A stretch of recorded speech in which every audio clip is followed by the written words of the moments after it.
Hi all, I thought we could have another wonderful aesthetic experience looking at sacrifices of Magnus Carlsen up until this year, which is 2014. So let's go through bits of his career, even from early childhood. Magnus Carlsen was capable of creating amazing sacrifices and combinative play. My first example to show you is against Ernst, who was 2474 at the time. Magnus was already 2484. This was in 2004, so Magnus was about 13 years old.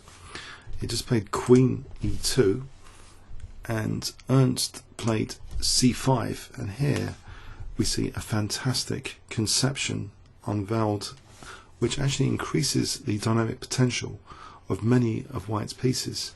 In particular this rook. Watch this rook down this H file. This next move, knight G6.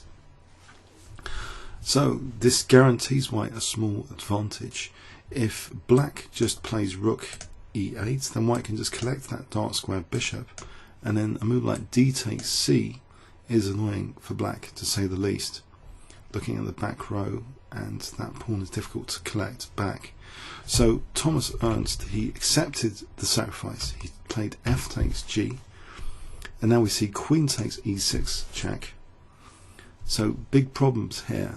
Immediately, if Rook F7, for example, HG, simply winning that rook with clear advantage.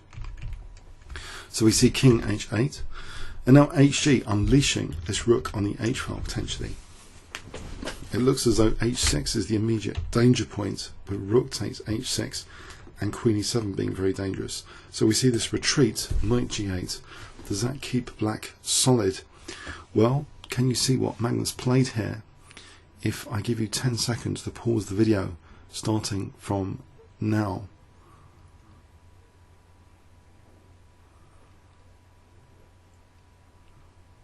Okay, Magnus crashes through here with Bishop takes H6. Amazing. So if Knight takes H6, which wasn't played, then this is a forced mate. Rook takes, Queen takes E7, threatens Queen H7, and Black is unavoidable. That Queen H7, that pawn is a major attacking unit here. Black would have to play desperate moves just to stave off mate. So in this position, G takes was played, but can you see what Magnus plays here?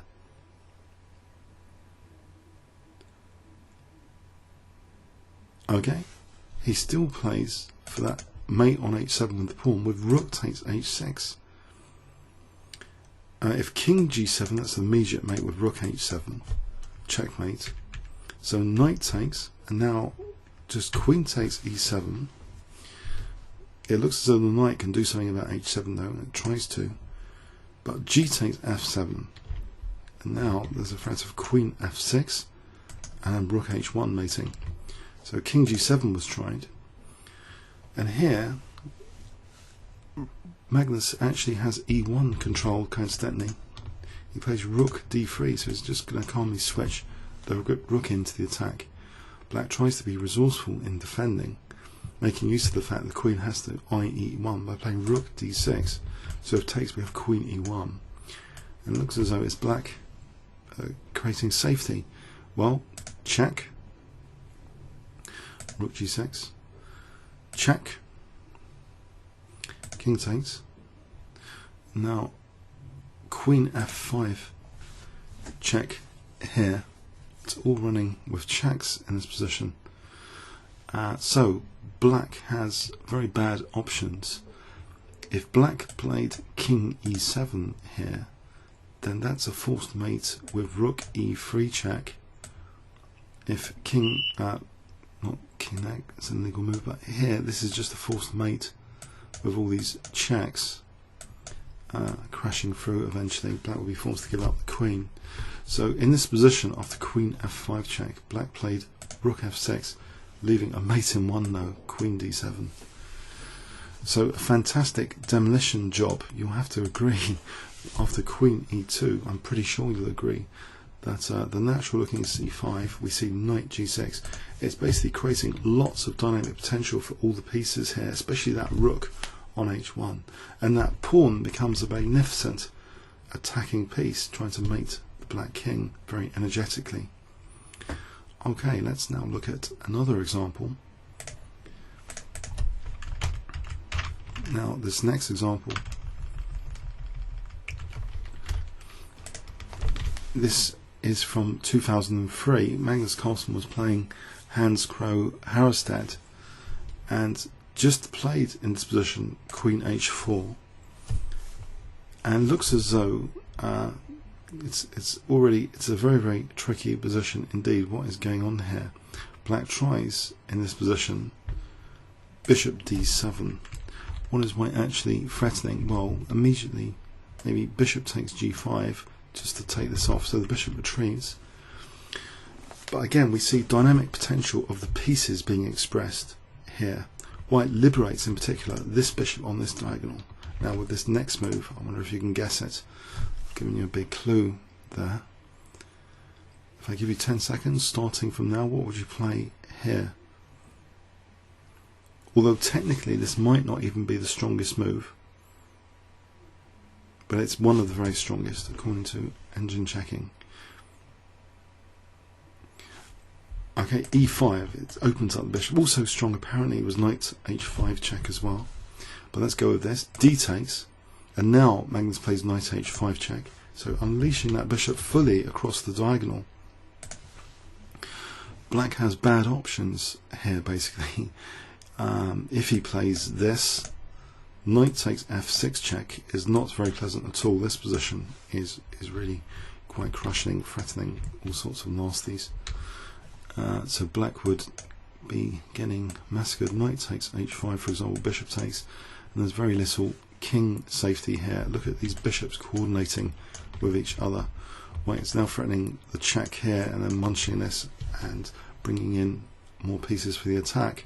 So in this position after knight H5 check, black actually played G takes, and now we see a forced mate in 3. Actually, queen takes G5 check.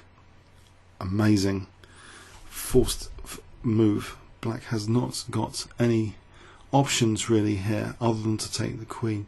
If king F8, then queen G8 is checkmate. So F takes, rook F7 check, and here you see that bishop, that beautiful bishop on that diagonal at work here in either variation. Rook takes H7 here, let's play mate, but if king H8, then again rook takes H7 because the knight covers G8.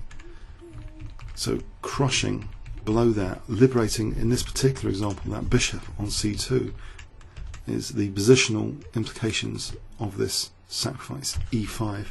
So it could have been done interchangeably though with knight H5. You could argue here E5. So I think fantastic opening up the attacking pieces again is what we can surmise from these two examples. Let's go on to another example. Now this is very early on in Magnus Carlsen's career, and we've covered this in a video. This is only at age 12, playing against someone who's become his second and very good friend throughout his career, a fellow Norway Grandmaster, who I've actually seen play in the London Classic. He's won it twice, the London Chess Classic, FIDE Open. Ludwig Hammer playing white. Magnus Carlsen playing black here. We see rook takes E4 was played by Magnus. Rook E1, and can you see what Magnus played in this position, showing his great tactical awareness even at such a young age. If I give you 10 seconds to pause the video here, what would you play with black?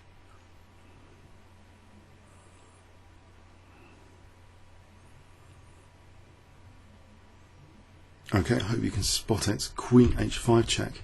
So just that beautiful combination of the rook and knight here comes into play. White had to resign because G takes, that's rook H4 checkmate. So just when he was 12 years old, that makes that very impressive, I think, to look out for such resources.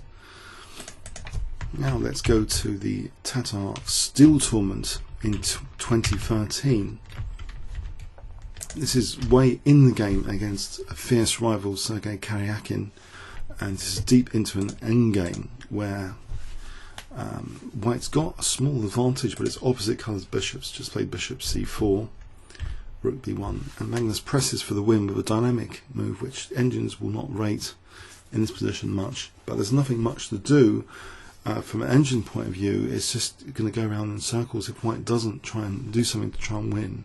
So white plays g4, and apparently technically this should just be equal with perfect play from black. Let's see what happens after this g4 takes. Now another sacrifice h5, so white is trying to, in this case, get the dynamism of his pawns here to be maximized. It's not about particular pieces, it's about the dynamic potential of these pawns. So if black dad took here, then f5, and it starts to be really, really dangerous. For example, check, and then maybe e6 of king g8, etc. So Sergei in this position played rook h1, and we see hg, fg, rook e6. And you know, white has established that passed pawn now, but the game did continue quite a bit. Bishop d5, but look at the coordination of the rook and bishop compared to black's. Check, check, takes here, and now f5 takes, and there's two passed pawns now. The game continues like this. Now f6, you see all of white's pieces and pawns are reaching their full career potential in inverted commas.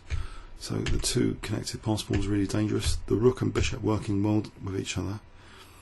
This is now a crushing position. This is about +5. White could have actually played e6 here apparently. Played instead check, which is also good. Taking here, these two passed pawns are just very dangerous and winning in this position. So white now is able to herd the pawns gradually with his king. The dark square bishop can't do anything about them in this particular position. The king is in the wrong place. So here black is busted, he's overstretched. I played king g7 and now just e7, winning.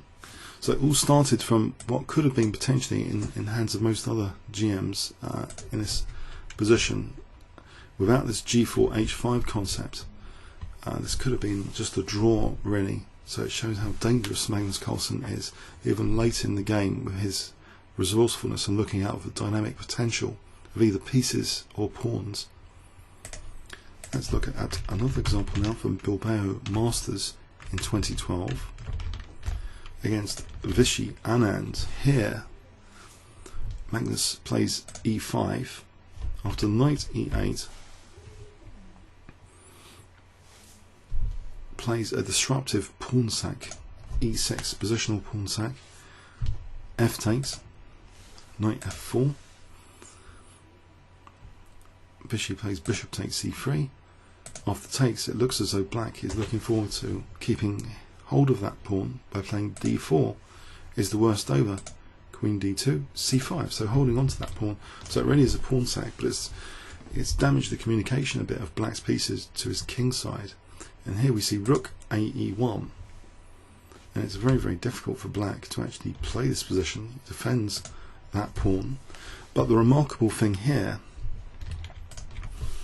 is this knight is actually restricted with this next move, g4, and we see actually the dynamic potential of queen and knight coming together very well with this installation procedure. Basically, after rook c6, we see knight h3. The queen wants to install herself on h6 with the knight here, all the time restricting black's knight from these two key squares, and it's difficult for black to do something about this. Even with the top engine move, it's still an advantage for white, which apparently is queen b8, and trying to arrange a defense with queen b8 here. For example, queen b8, queen h6. This is dangerous for black increasingly so, but this might be the most optimal way of trying to defend things. But even so, white has the advantage here technically, if nothing else, building up on e6. But Vichy played actually in this position knight e8, so the installation procedure around the king now. Knight f6, knight g5,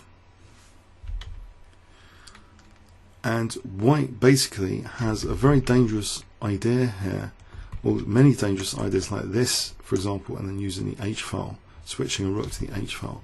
D3 was played. We see rook E5 introducing another idea of knight takes H7 for the queen and rook. You see this lack of communication because of these double pawns.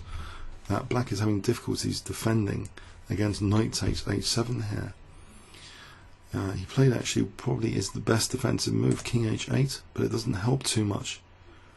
Rook D1 is played now. The idea of just collecting that pawn, creating new threats.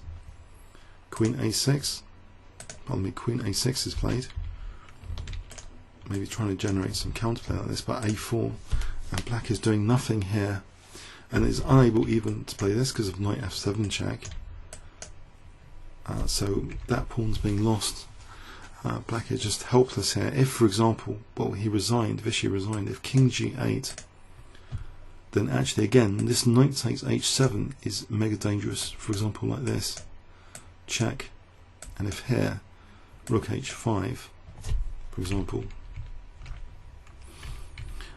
So you might wonder, well, what about earlier? Did this work here? Knight takes H7. Let's see the point here. Well, there's time for black in this position to react with rook G8, but if we step that up, if we prepared that again with rook E5, and then say D2, let's test D2 here, then this still actually works. Knight takes H7 for the check. This is a menace, queen takes, where white is having time for the attack. And if king H8, then slaughter time again with rook here. So black had to try and defend his king. If he didn't do anything, just rook E5, knight takes H7 is on the cards here. So D3 is a desperate try. Okay, let's go on to the next example from the Zurich Chess Challenge in 2014. So Magnus Carlsen here is playing against Caruana, and this is a game video annotated already on the channel in great detail. Caruana castled queenside. Caruana now at the moment is in the 2800 club as of the time of this video, 2014, July 2014. So castling queenside looked solid enough, but Magnus now plays B takes C4, and if D takes, then D5 is good, forking two pieces. Doesn't matter about Queen B5, Queen F3. This is still good for white, crashing through on F7 soon. So Caruana took with the Queen, trying to keep a light square blockade, but it's smashed now positionally. That light square blockade. Can you see what Magnus played in this position? If I give you 10 seconds, you might want to pause the video. So how would you ruin black's blockade strategy here?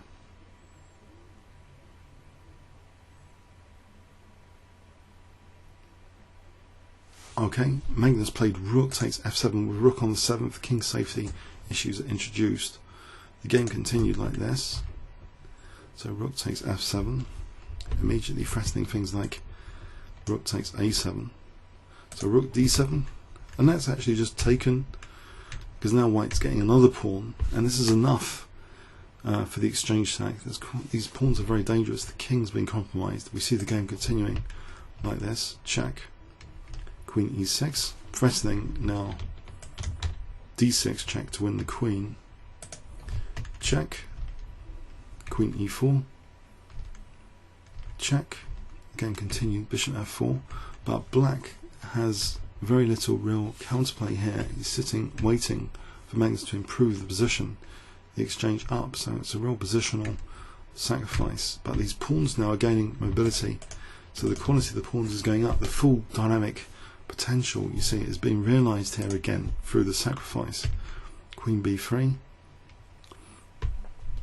In this position, if black took on C4, then D7 is crushing. It's overloaded that queen, and that rook is overloaded here. So black dare not take on C4. So king A8 was played. A4. rook e8, a5, and again the dynamic potential is revealed if this pawn can go forward. c5, a takes. It's really quite a bad position for black totally now after d5. Encouraging queen takes c5, because now there's a crushing move which is played. Can you spot it if I give you 10 seconds here to pause the video? So white's given up voluntarily his connected pawns for this position to play this particular key move here, which is winning.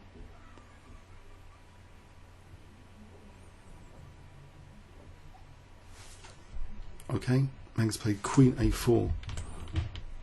It's really quite vicious, these threats. Multiple threats, also d7 check, queen takes, queen a8 check. So black played rook e3, and we have check, check.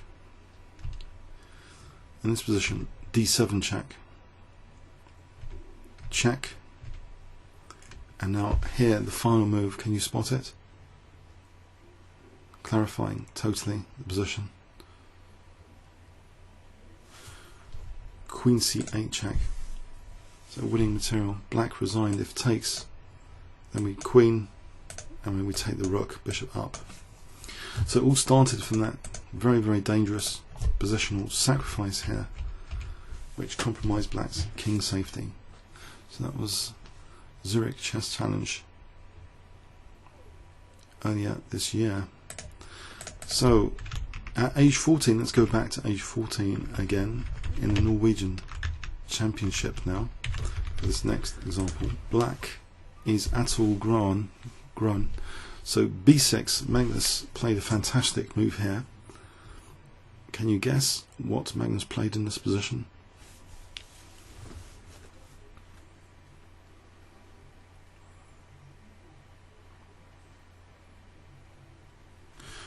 Okay, Magnus played knight takes f7. It doesn't matter if it's taken by queen or the king, it's taken by the queen here, and now f5. Vicious, opening up the dynamic potential of the rooks and the bishops. Look at these bishops and the rooks in particular. So queen h5 was tried, hitting the bishop on h4, putting pressure on that, but now bishop takes e6. So threatening, discovered check, knight d7. And now we see a real bone-crushing move indeed, f6, with the idea of trying to win the queen with the discovered check. So knight takes f6 was played, and now that attacks the queen. White's got to be a little bit careful, but even bishop takes f6 apparently is okay for white, even inviting queen takes h2, even that would be good, but this is much more crushing. Rook takes f6. So here, if g takes, then just bishop g4 check, winning that queen. So queen takes h4 was tried, and Magnus didn't just take the queen here, although that's good enough apparently. He actually played even better. Queen takes c6 check, and went for the king straight mate with rook f7, and it's a forced mate here. If king d8, then rook d7 check, bishop f7, queen takes d6 is mating, but black helped white a little bit to be a bit quicker here by playing king takes, and then queen c4 checkmate. So wonderful play, emphasizing again the dynamic potential of white's pieces with this sacrifice here at move 17, knight takes f7. You see the dynamics of the pieces being emphasized. At age 17 now for our next and final example in this short little tour video against Levon Aronian. A wonderful conception here. a5 was played, and Magnus played a very, very dangerous pawn sack. Indeed, d5, stretching out the bishop, the dynamic potential of white's pieces. You might think, what on earth is this about? Well, so many ways to take the pawn. If c takes, then the check is extremely dangerous and clear cut. For example, like this. That's very, very bad for black. So if it's taken by the pawn like this, then knight d4 has interesting properties like going for this c6 pawn. It was actually taken by the knight, and now we see knight e5, the knight f6 played, now queen a4, so looking at c6 here with the king still in the centre. Black tries bishop b4, but now after knight takes c6, white's compensation for the pawn is eminently clear here. King safety has been compromised, the king's still in the centre. Rook fd1, threatening bishop b5 with a focal point of d7 emerging. Rook c8, queen drops back, queen b6. Now bishop d4, so white has very, very good compensation here. Bishop a6, and now bishop b7, with the idea, for example, like this, and then maybe to take, and then bishop c5, where the bishops are helping each other across all the light and dark squares. h5 was played, with the potential of knight g4 being a nuisance. Magnus plays h3, extinguishing that for a moment. h4, maybe with the idea of getting the rook out like this. Rook ab1, e5, but now white crashes through here. White plays, can you spot what white plays in this position if I give you 10 seconds starting from now?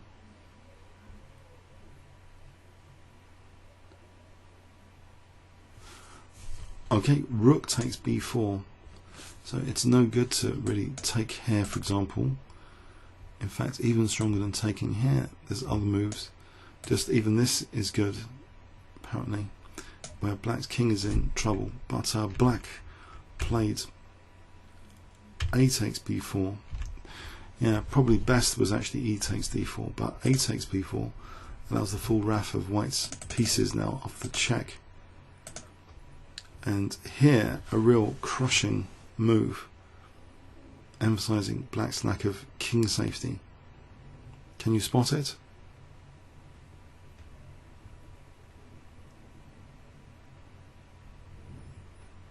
Okay, not queen c6, although, yeah, because king f5 and the king's like running away. No, the queen's actually serving a useful role here, stopping the king coming out like this instead. Rook a1. So leaving that queen controlling that exit point, introducing rook a6 check. Black tries rook d6. That's just taken. King takes. Check. And then in this position, rook a8, just trying to win that rook. Doesn't even have to go for the mate. So queen d6, white's just material up. White just takes the queen, then takes the rook. This pawn looks a little bit dangerous after b3, but bishop a6, bishop's going to come to the rescue here. And black played knight d7. Now just rook takes h4. There's another way to come for that pawn with rook b4, knight c5. And here actually black resigned. In fact, white can just play bishop c4 here, easy. If this here, then bishop a2. You might have considered what was wrong with e4 here in this position. Well, again, just bishop c4. The pawn's not really going anywhere anytime soon. So there's an astonishing surprise positional sacrifice right from the opening. Astonishing d5. It just emphasizes dynamic potential of white's pieces, and I think that's what really a lot of these sacrifices have in common. The positional sacrifices are by their nature positional, i.e. emphasizing dynamic piece play. But often we also see pawn mobility as well being maximized by Magnus Carlsen. So it's a small selection of sacrifices. I hope you enjoyed this video, and maybe I can do an extended video of 20 of Magnus's sacrifices another time, but this is a selection of just 8 here, which I hope you enjoyed. So yeah, please leave comments or questions on YouTube, and like the video if you like it. Okay, thanks very much.